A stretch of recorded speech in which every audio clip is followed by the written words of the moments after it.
Hi, my name is Jackson Burbage, and this is my presentation for Professor Clough's class.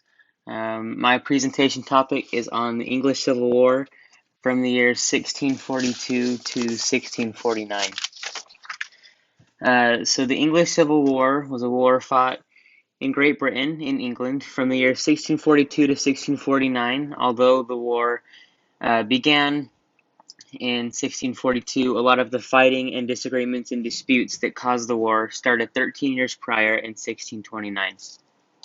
There were two sides to this war. On one side was the supporters of the British monarchy, specifically King Charles, who was king at the time, and they called themselves the Royalists. And on the other side was the Parliament and those who supported the rights and privileges of the Parliament, and they called themselves parliamentarians.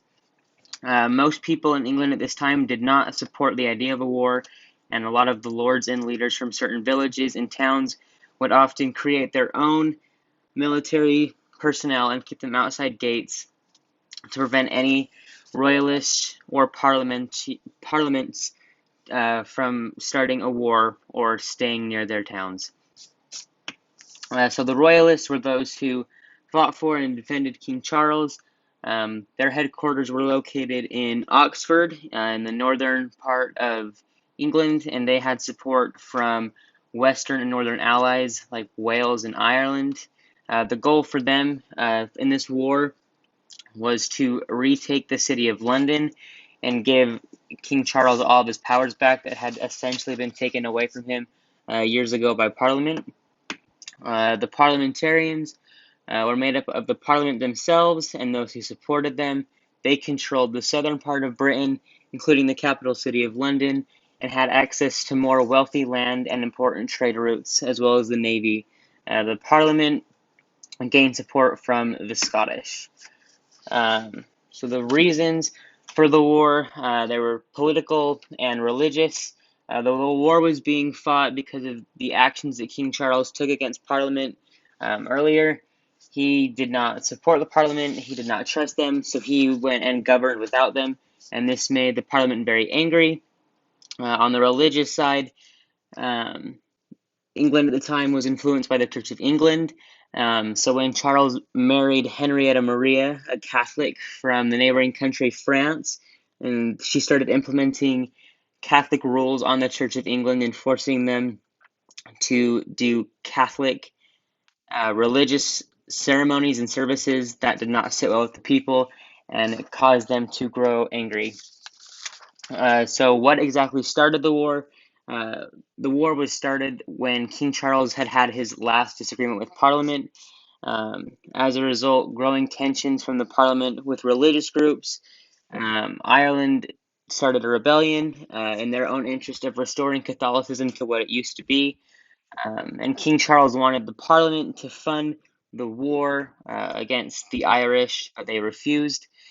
Um, Instead, they drafted their own list of grievances for the king, but the king grew angry and he did not accept it, and he left for Nottingham, England, to take matters into his own hands. So the first battle of the English Civil War was called the Battle of Edge Hill in October of 1642. This is when King Charles ordered his own troops to march to London, but quickly ran into a problem when they were met by parliamentarian troops on the road to London. After hours of back and forth fighting under the direction of King Charles's own Prince Rupert of Rhine, they were defeated and they suffered heavy losses and were forced to retreat. But just days later, he reassembled his troops and had them march to London. But by this time, the parliamentarians were able to set up a wall and they were forced to retreat again for the winter. Uh, Another significant and important war during the English Civil War was the Battle of Marston Moor in July of 1644. At this time, Oliver Cromwell, who was a general for the parliamentarians, took 22,000 troops and launched a surprise attack on the Royalists and routed them. With such a terrible loss, the Royalists were forced to surrender and abandon all control of the cities and territories that they currently had a hold of in northern England. With this win, the model army was constructed in 1645, which was the new army that was being funded by taxing the people of England. This army was put in place as a way to win the war quicker and to finally capture King Charles. The Battle of Naseby was also a very significant war. It was the climax of the Civil War, and it was probably the last big war that really influenced the war itself. Parliament sent 14,000 of its troops from the new model army to fight off less than 9,000 royalists that were still left. After a long period of fighting through smoke and fog, the Parliament forces gained advantage on high ground, and Prince Rupert, who at the time was the general for the royalists, was forced to take his cavalry and retreat. Because the Royalists had so few members of the military left, their military as a whole was decimated, and they had to surrender. Because the Royals had to surrender, so did King Charles. After the Battle of Naseby, he surrendered, but not to the Parliament. He actually surrendered to the Scottish, in hopes that it would tear apart the bond between the Scottish and the Parliament and cause more fighting and bring up the cause for a second war so we could try and escape again. The Scottish agreed in 1647, though, to turn King Charles, back over to the Parliament. At this time, the Parliament desperately wanted to make all the changes that they had been planning throughout the duration of the war so far, but they couldn't do it at the end because they didn't trust that King Charles would uphold all the new laws. They didn't trust that he wouldn't just go all solo again.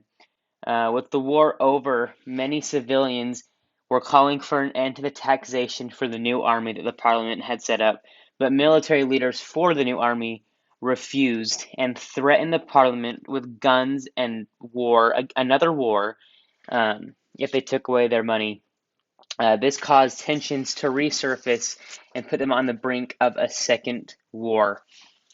While all this was happening, though, King Charles was kind of sneaky, and he made a secret deal with the Scottish called the Engagement Act, which promised that if the Scottish helped him take full control of London and give him his powers back, he would enforce 3 years of Presbyterianism, which was the preferred religion of the Scottish at the time in England. And this really appealed to them. So they backed out of their allegiance with the parliamentarians and they joined King Charles. The Scottish went to invade England soon after, but were met with the new army and were crushed.